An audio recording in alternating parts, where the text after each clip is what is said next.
Hello, welcome to my channel. This is how I made sterling silver earrings for a commission.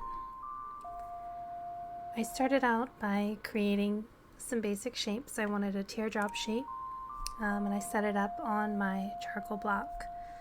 I then added flux and made sure they were really well coated. I also used a heat protectant to prevent any fire scale. I then added tiny little pallions of solder right at the joints where the jump ring and the teardrop would connect.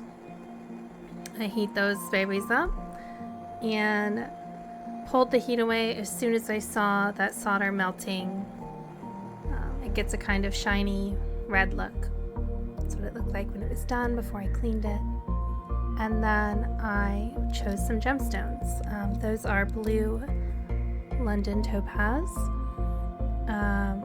and I used sticky wax to place them into preset settings that I bought from my supplier. It's kind of tricky to get them in there, but it's way easier than just using your fingers. I then used my bezel rocker to set those on the corners. I do the corners first, just to keep them in without breaking, and then I use a needle burnisher to really get that edge down. It's kind of the scariest part because I don't want to scratch the stone, but you do have to be a little firmer than you might be used to when setting it. And burnishing, I take my time with to make sure that everything looks really smooth and that the stones are secure. And it looks really shiny. I check by flipping it over, make sure that stone's not falling out, and it looks good. A little more burnishing, just to make it look very smooth. And that's the finished result. That will hang inside of the teardrop shape that I created. I then use my Dremel with 3M polishing buffs stacked maybe 5 or 6 high to get a nice shine on there. I cycle through different grits until I get that mirror finish.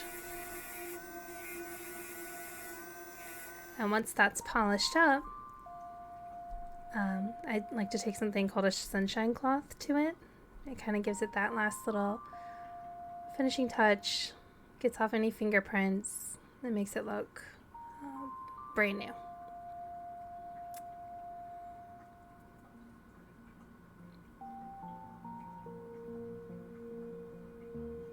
It adds a really nice shine. Here are the finished pieces. I sometimes find it easier to polish by putting it down on the table instead of holding it. Kind of gives me a firmer grasp on things. You can see my band-aid. Be safe in your studios, you guys. And those are the settings. I then assemble it with the earring tops. That's what everything looks like disassembled. And at the end, it looks like this. Pretty. These were an anniversary gift. They were commissioned, and I think they came out beautifully. Thank you for watching.